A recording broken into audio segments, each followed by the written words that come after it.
Hallo zu einer neuen Episode in Rumänien. Nachdem wir im letzten Video Sibiu erkundet haben, geht es nun nach Holzmengen, Kerz und weiter Richtung Rupea. Transsilvanien gefällt uns sehr gut und wir freuen uns, wenn ihr uns mit diesem Video begleitet. Hi, wir sind Tobi, Sarah und Rio. Ende August haben wir unsere Jobs gekündigt und sind seitdem mit unserem 40 Jahre alten Wohnmobil auf Reisen. Steigt ein und begleitet uns. Wir sind jetzt heute Morgen aus Sibiu rausgefahren und zwar Richtung Osten zur Burg Holzmengen und wollten uns die eigentlich anschauen, aber heute ist keine Führung, deshalb kommen wir nicht rein. Jetzt schauen wir mal, wie weit wir ohne Führung kommen, weil hier hinter uns kann man auf jeden Fall außen rum gehen, vielleicht auch etwas rein, aber ja. Also es sind Führungen immer Samstag, Sonntag und man kann hier aber auch für unter der Woche einen lokalen Führer anscheinend anrufen. Aber dadurch, dass wir jetzt dann weiterfahren, machen wir das jetzt nicht. Genau. Nee. Aber von außen ist es sehr vielversprechend. Zumindest von hier. Ich glaube, geschichtlich wurde der Ort erstmals 1275 erwähnt, wurde dann damals zerstört durch Vlad, also Dracula. Oder die Person, auf der Dracula basiert. Genau. Vlad den Pfähler. Genau, und ja, aber Siedlung hält sich wieder. Hier ist jetzt eine evangelische Gemeinde mit drin, die schaut, dass auch oder Ziel hat, die Roma mit zu integrieren. Ja, was ein sehr schönes Projekt ist auf jeden Fall. Finde ich auch. Zumindest wenn man sich das durchliest, was der Priester und alles hier macht, um die zu integrieren und also nachhaltig auch zu integrieren, ist wirklich toll, was die hier leisten.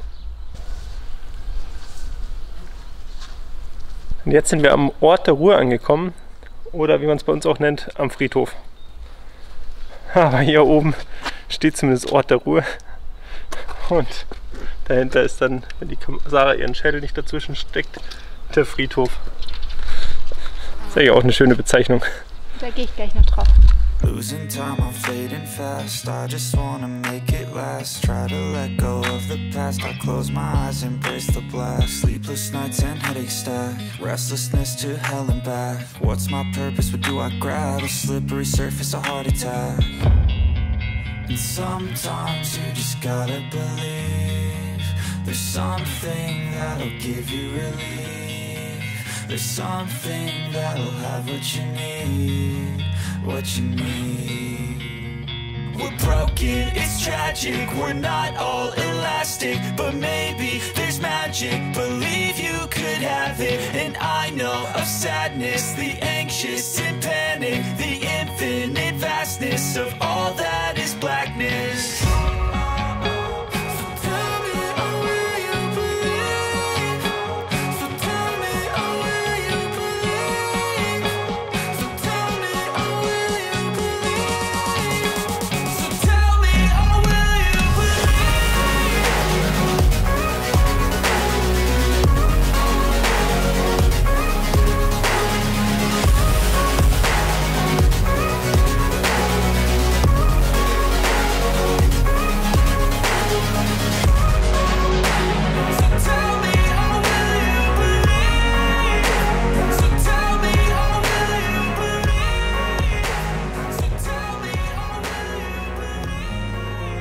Kerz oder nun auch Kater genannt, hat ca. 906 Einwohner.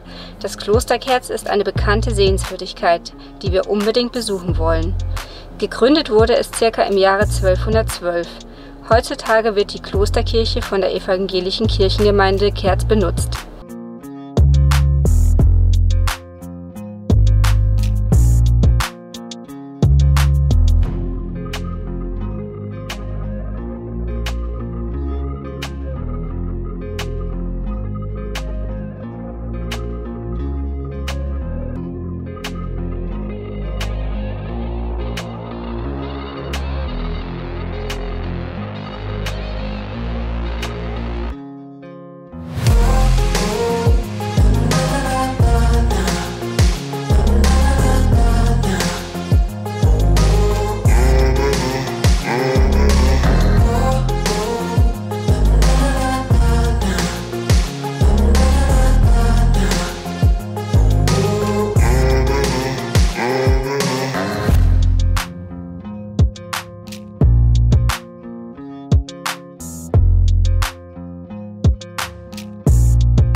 Hallo.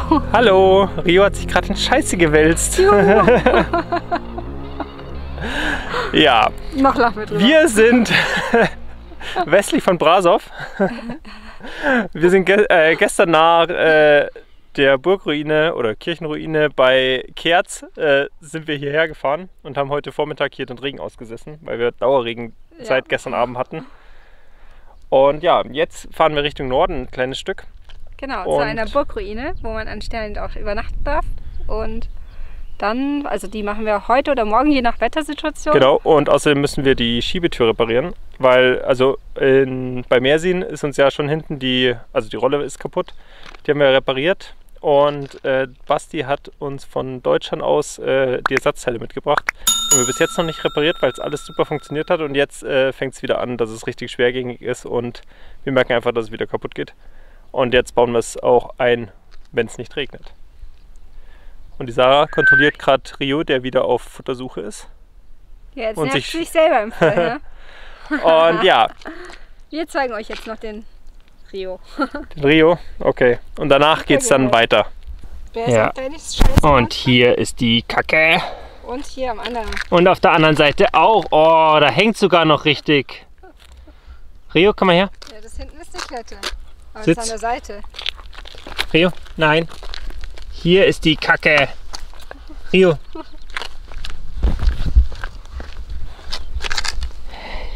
Und hier ist die richtige Kacke. Kopf mal gerade. Oh. Yummy. Richtig geil. Und jetzt? Aber man muss ja sagen, ab unter die Dusche. Dafür hat man den Hund. Dafür? Ich dachte, dafür habe ich schon den Mann.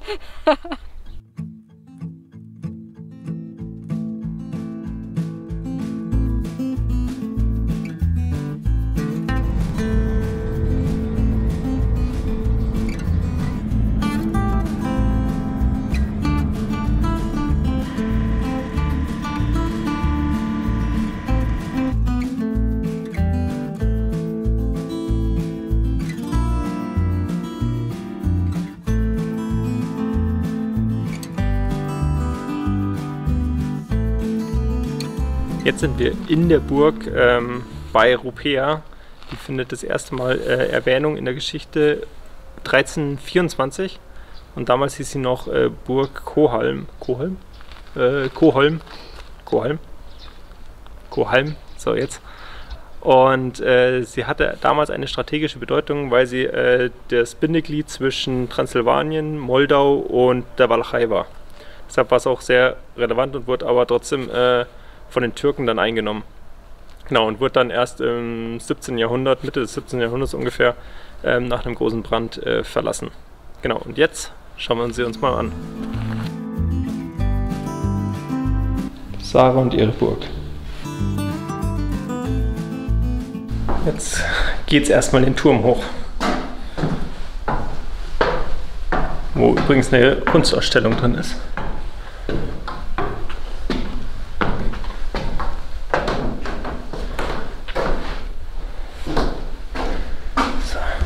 Den Ausblick hat man dann früher gehabt.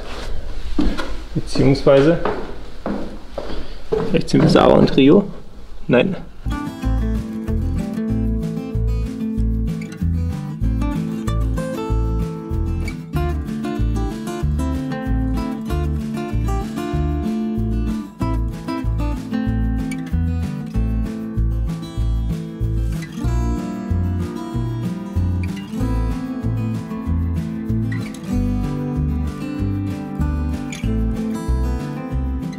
Und wer sich immer fragt, was Rio in der Zeit macht, während wir filmen oder rumgehen, er liegt.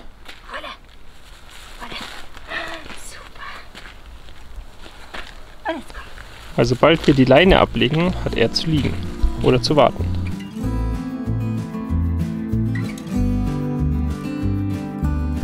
Und in Wikipedia stand, dass hier pro Monat 10.000 Touristen sich die Burg anschauen.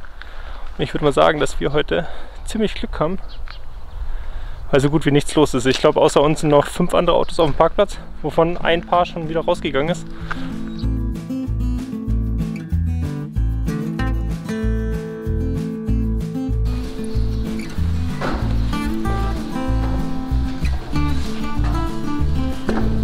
Eine geile Aussicht.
Und mit diesen Aufnahmen von oben verabschieden wir uns für heute und wir sehen uns dann morgen wieder.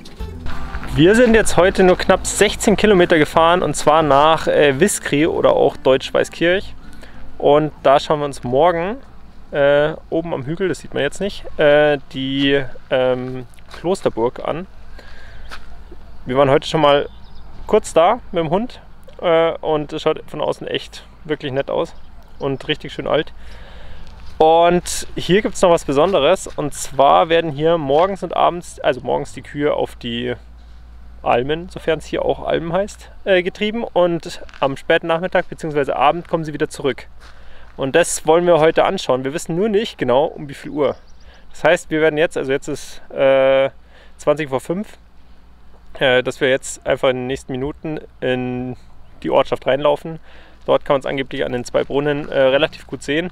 Und hoffen einfach, dass wir das Ganze mitsehen. Wir kennen es zwar aus Österreich, so Almauftrieb, Almabtrieb, aber es ist ja auch mal schön, das in anderen Ländern mitzuerleben.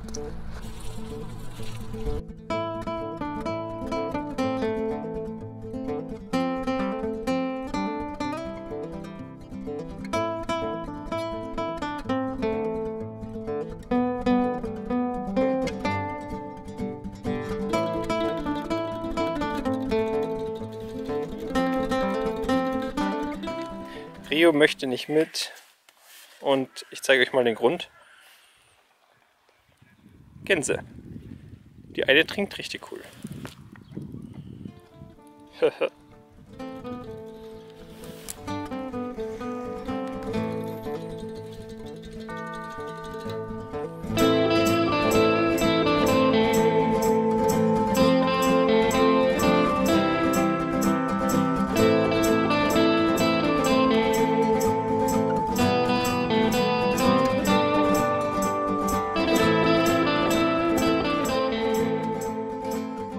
Ich habe mich in das Dorf voll verliebt. Aber Tobi noch nicht. Also er findet es toll, aber nicht zum Leben. Ich finde es toll zum Leben hier. Man muss dazu sagen, sie findet alles, was richtig alt ist, schön. Vor allem aus der Zeit, wo die Häuser hier sind, so Ende 19. Jahrhundert, Anfang 20. Wobei die meisten... Er ist auch richtig, richtig alt. Deshalb lasse ich mir den Bart wachsen. Nee, aber ja, bis jetzt haben wir noch keine Kühe gesehen. Wir warten. Und ja, falls wir sie nicht sehen, wir gehen morgen nochmal hier durch die Straße, weil es da vorne zu der Kirchenburg geht. Während wir hier warten, haben wir uns jetzt noch mal ein bisschen belesen und die Kühe werden auf eine Hutweide hochgetrieben, keine Alm. Also hier ist nicht Alm.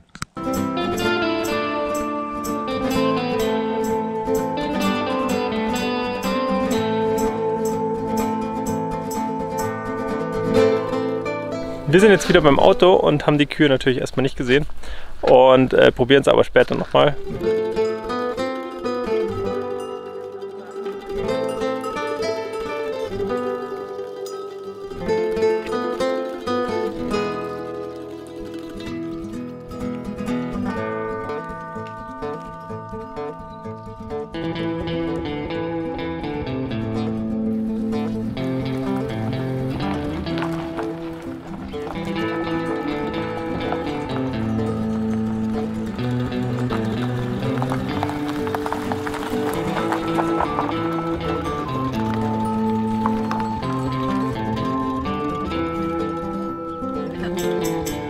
trotzdem von der Arbeit ab. Wir gehen jetzt heute zur Kirchenburg. Ute und Björn sind gestern noch gekommen. Das heißt, Rio konnten wir schön an die abgeben und haben jetzt Zeit für uns. Und der Kinderfreie Zeit. Und der Weg dorthin ist schon unglaublich schön. Also man geht hier vom Parkplatz aus, weil im Ort darf man nicht parken. Geht man jetzt durch so kleine, ja, enge Wege, schmale Wege an Feldern entlang zur Kirchenburg hoch.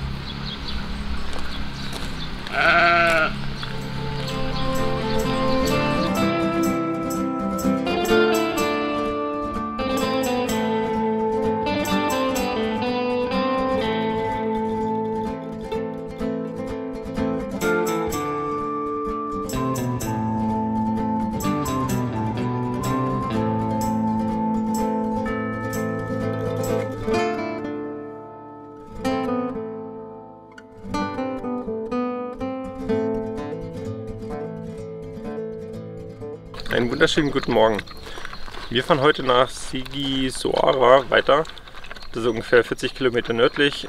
Und bevor wir das machen, tauschen wir noch die Rolle von unserer Schiebetür, weil die geht gerade wieder schwerer. Also wir glauben, es löst sich langsam wieder auf, unsere Reparatur aus der Türkei. Und der Basti, der uns in Bulgarien besucht hat, hat uns nämlich das Ersatzteil aus Deutschland mitgebracht. Und jetzt haben wir eine neue Rolle, die machen wir jetzt dann gleich drauf, dass es wieder besser läuft. Und danach geht es dann weiter in die Stadt. So, jetzt erstmal die Abdeckung wegmachen.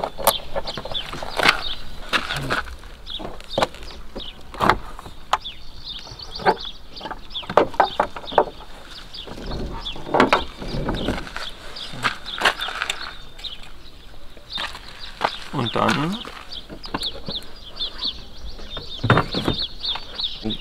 dann wieder an die Stelle hinziehen, wo man es rausheben kann.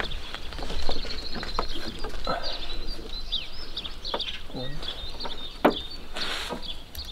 es ist gar nicht lockerer geworden. Ist nicht?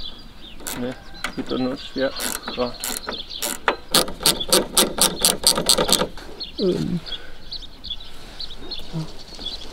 Schraubenzieher unter deinem Knie. Jetzt wird es irgendwann mit einem Ruck runtergehen. Mhm.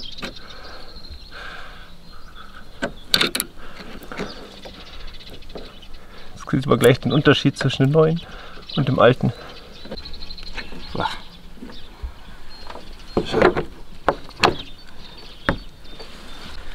Jetzt, das hier ist die alte, das ist das Lager. Wir hatten noch eine Seite, das ist weggebrochen davon. Und so sollte es eigentlich auch schon. Auf jeden Fall deutlich anders. Ja, ich mach's so drauf, wie es war. Mhm.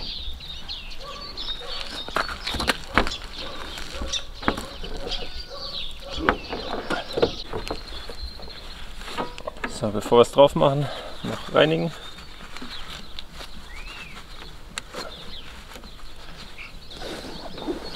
Und dann kommt das neue Lager drauf.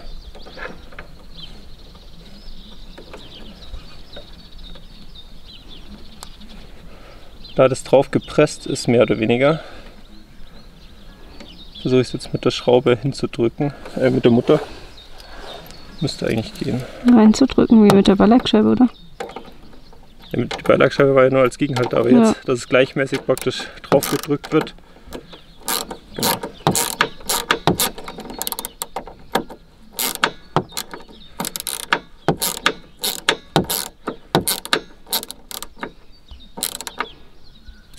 Und das Lager ist fest.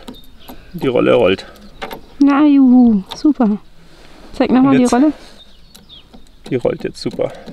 Besser als davor. Und das hier haben wir auch neu. Das Problem ist, es ist hingenietet. Wir haben zwar einen Bohrer dabei zum Aufbauen und so, aber wir haben... Ich dachte, ich habe die Nietzange mit eingesteckt, aber ich glaube, wir haben sie nicht eingesteckt. Und jetzt muss man schauen. Also für jetzt lassen wir es erstmal, weil in der Stadt funktioniert es jetzt erstmal. Ich schaue mal, dass wir eine Schraube, ich glaube, wir haben vielleicht sogar Schrauben dabei, die so lang sind, dass wir es dann mit einer Schraube und Mutter machen. Und dann... Ja, cool. geht sie sogar von alleine wieder auf. Ja, und wenn wir dann die Schraube in der richtigen Länge haben, dann sollte es passen. Ja, die fließt ja richtig. Jetzt mal schauen.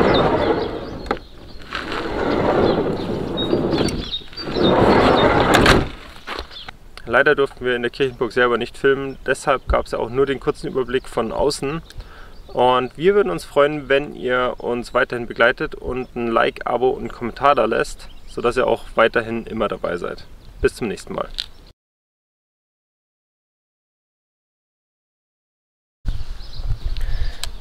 Wie heißt denn die Burg? Keine Ahnung. Was hat denn Google gesagt? Gerade sind wir wieder am Auto angekommen und die Kühe haben wir natürlich nicht gesehen.